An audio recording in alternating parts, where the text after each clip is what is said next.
Magandang araw mga bata! Ako si Ate Pia, ang inyong kaibigang Art Angel. Nandito ako ngayon sa Kinder Zoo ng Manila Zoo kung saan lahat ng hayop pwedeng makita ng malapitan. Pwede rin silang hawakan at himasin. Tungkol dyan yung palabas natin ngayon dahil gagawa tayo ng iba't ibang art project tungkol sa mga hayop. Sali kayo ha!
Jeon, kamusta na?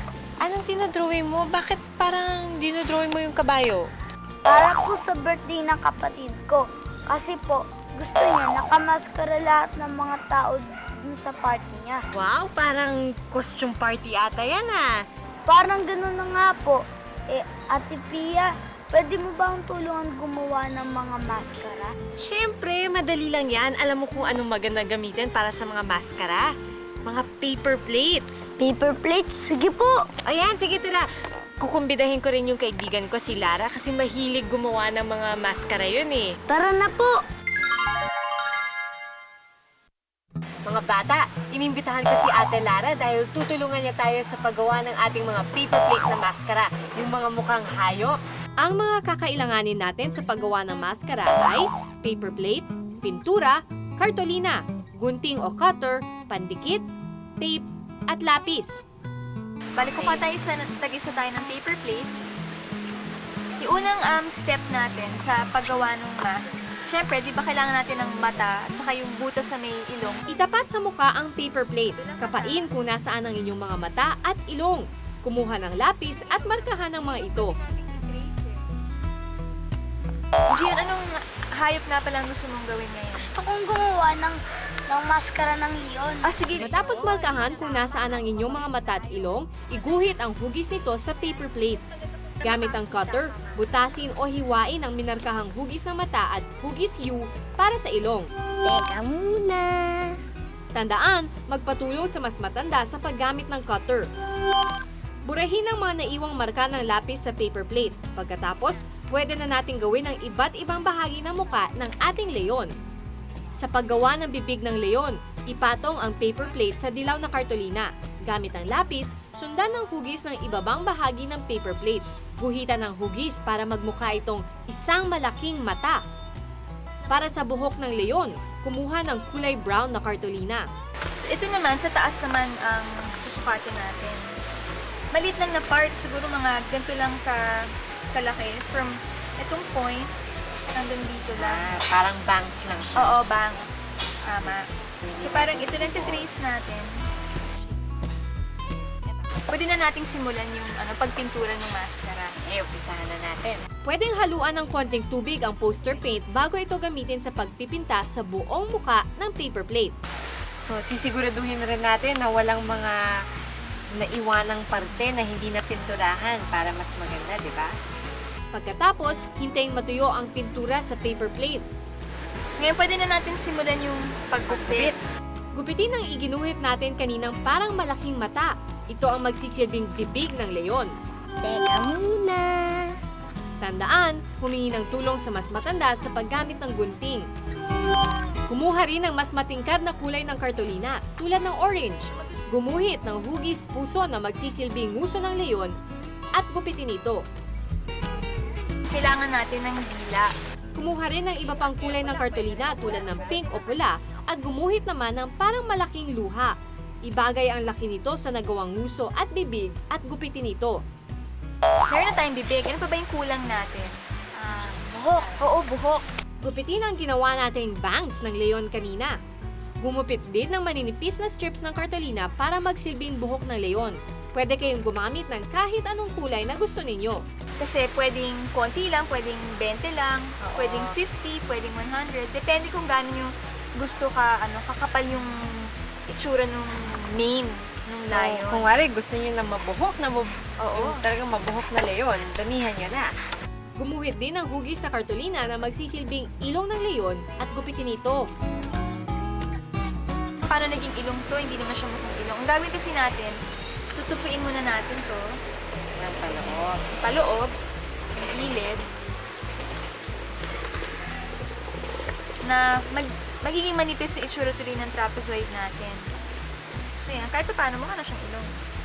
Gumuhit ng dalawang matabang letter C sa orange na kartolina at gupitin ito.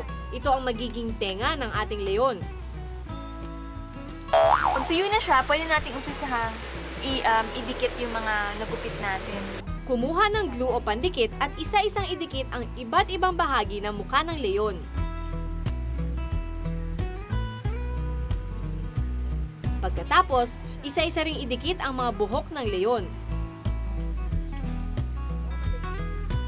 So tapos na. Tapos na siya. Mukha na siyang leon. Kulang na lang lalagay sa pang sabit sa ulo. Oo nga, Tama, paano kasi natin oo. isusuot ito? Gumupit ng malaking letter T mula sa natitirang kartolina. Gamit ang tape, idikit ito ng pabaligtad sa likod ng maskara.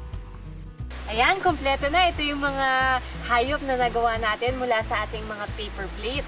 Sukat nga natin yung mga paper plate na maskara natin. Yay! Siguradong magugustuhan to ng kapatid ko. Salamat, Ate Lara. Wala naman. Salamat din, Ate Pia. Hulog ka talaga ng langit. Walang ano man yon. O, di ba madali lang gumawa ng paper plate mask? Subukan niyo rin gumawa, ha? Paano gumawa ng paper plate mask? Mga kailangan, paper plate, pintura, kartolina, gunting o cutter, pandikit, tape at lapis. Paano gagawin?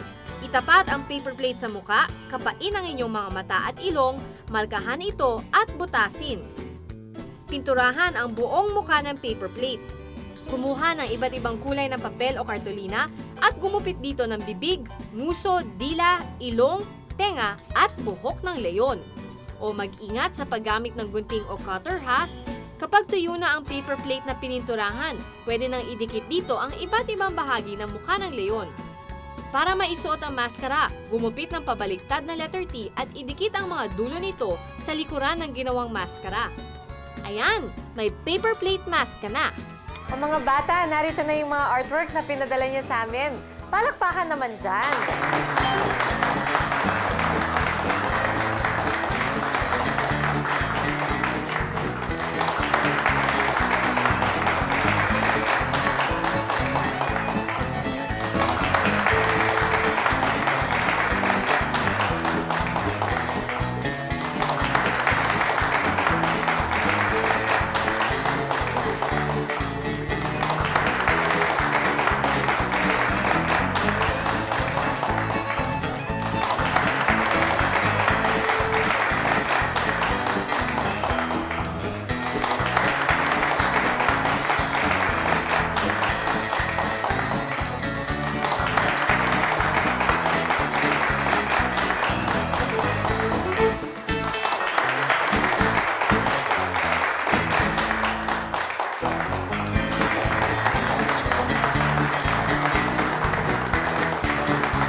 Meron din ba kayong mga art project na gusto nyo ipagmalaki sa amin?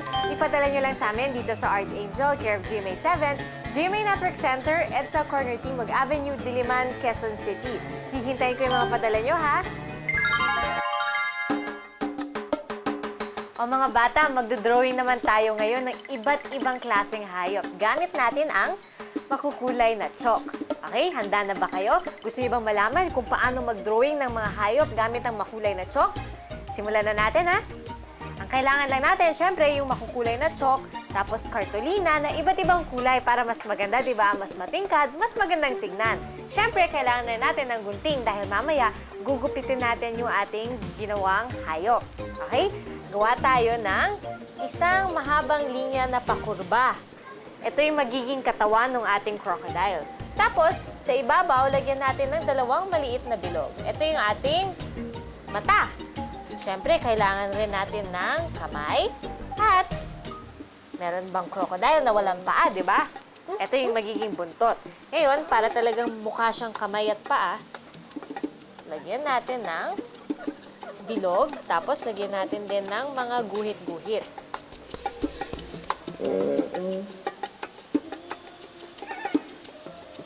O ngayon, meron na tayong mata, ikakabit natin yung nguso ng ating crocodile.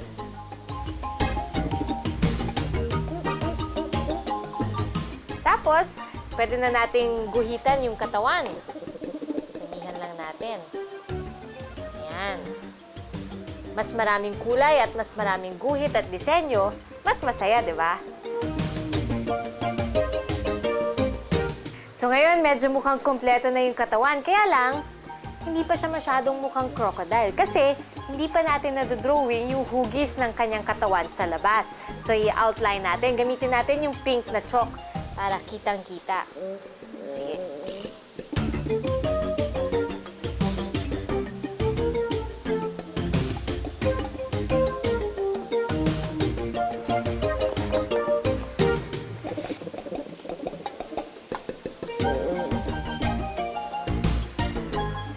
Ayan. O, di ba? Mukha na siyang crocodile. Pero, hindi pa ito tapos. Gugupitin natin para talagang makita natin yung hugis ng crocodile.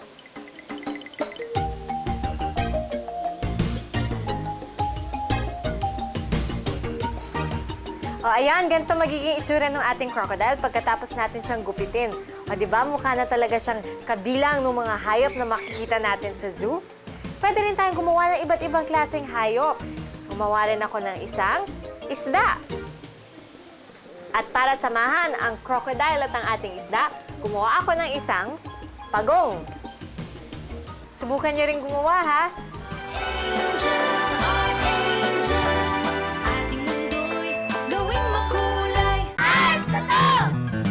Hello, Ate Pia. Ako si Miguel Magbitang. At ako ay 8 taong gulang. Mahilig akong mag-drawing, magsulat, at sumali sa mga art contest. Nung 5 years old ako, sumali ako at nanalo ng first prize sa Placemat Art Contest. Ang drawing ko para doon ay 2 bata na naglilinis at nagtatanim ng bulaklak. Nung grade 2 ako, nanalo ako sa prose writing contest. Sinulat ko kung paano kami magrosaryo dito sa bahay. Ang ganda nito na Mahilig akong tumingin sa mga librong may drawing. Ang hilig kong i-drawing ay ati-atihan. Nagamit ko sa pag-drawing ay ang felt paper at oil pastel. Nandito mag-drawing ng ati-atihan. Ang ginagamit kong pang-outline ay puti. Drawing ko ngayon ang parte ng mukha niya. Tapos dito ilalagay ang Santo Niño. Kailangan ditong may corona. Susunod din iguhit ang katawan ng ati-atihan. Tapos ang katawan ng Santo Niño. Susunod, ikukulayan ko na. Kukulayan ko ngayon ang disenyo ng sombrero. Ito naman ang disenyo ng braso niya. Nilalagyan ko naman siya ng kasama. Ang pag-drawing nito ay katulad rin ng isa.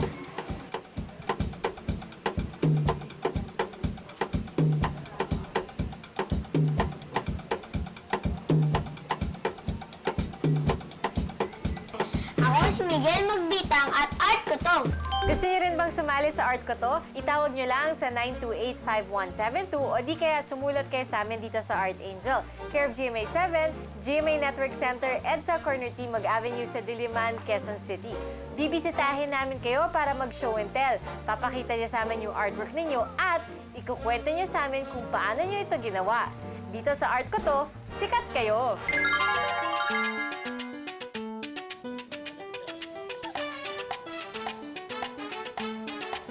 Sa araw na ito, natulungan natin si Jayon sa kanyang art problem. Nakapasyal din tayo sa zoo at syempre, nakagawa rin tayo ng iba't ibang art project. Una, gumawa tayo ng paper plate mask sa tulong ni Ate Lara. At syempre, pinakita ko rin sa inyo kung paano mag-drawing gamit ang makukulay na chalk. Kaya sa susunod ha, marami pa tayong iisipin at gagawin ng mga art projects dito lang sa Art Angel. At laging tatandaan, kung kaya nating isipin, kaya nating gawin. Siya nga pala mga bata, ang Art Angel ay nasa Mega Mall ngayong araw na ito hanggang bukas. Kita-kita tayo doon ha. Meron kaming mga on-the-spot drawing contest, meron din kaming mga art workshop, at meron din kaming storytelling. Hihintayin ko kayo doon ha. Bahaghari na may ganda ay sumusunod sa kanya. Mundo'y may buhay, may sigla kung saan man siya